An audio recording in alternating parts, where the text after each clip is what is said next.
ગાંધીનગર જિલ્લાના દેગામ તાલુકાના ભૂતેશ્વરી પ્રાથમિક શાળામાં છેલ્લા ઘણા સમયથી માત્ર 2 જ શિક્ષકો દ્વારા 1 થી 5ના વર્ગોનું સંચાલન કરવામાં આવી રહ્યું છે.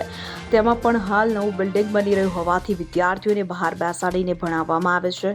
વ્યાપક સમસ્યા વચ્ચે આચાર્ય દ્વારા પરવાનગી વગર લીલા લીમડાના વૃક્ષો કપાવીને તેનું વેચાણ કરી દેવાતા વિદ્યાર્થીઓની બેસવાની વ્યવસ્થાનો ગંભીર પ્રશ્ન ઉભો થયો છે. આ બાબતે સરપંચ દ્વારા વારંવાર રજૂઆતો કરવામાં આવી છતાં આચાર્ય દ્વારા કોઈ જ ધ્યાન આપવામાં આવતું નથી, જેથી વિદ્યાર્થીઓના ભવિષ્ય સાથે ચેડા થવાની સંભાવના વચ્ચે હવે શિક્ષણ વિભાગ આ મામલે શું અને કેવા પગલાં લેશે તે તો જોવું રહ્યું. મારું નામ ચૌહાણ વિદ્યાબા દિનેશસિંહ છે. હું ગામ અમરાજીના મુવાડાની સરપંચ છું.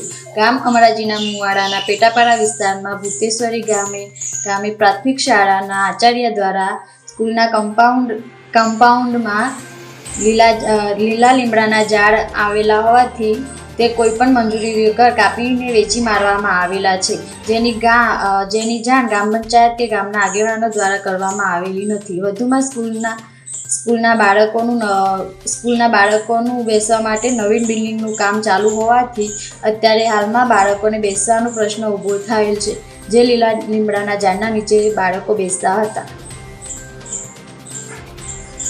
અગરસિંહ ચૌહાણ, દહેગામ.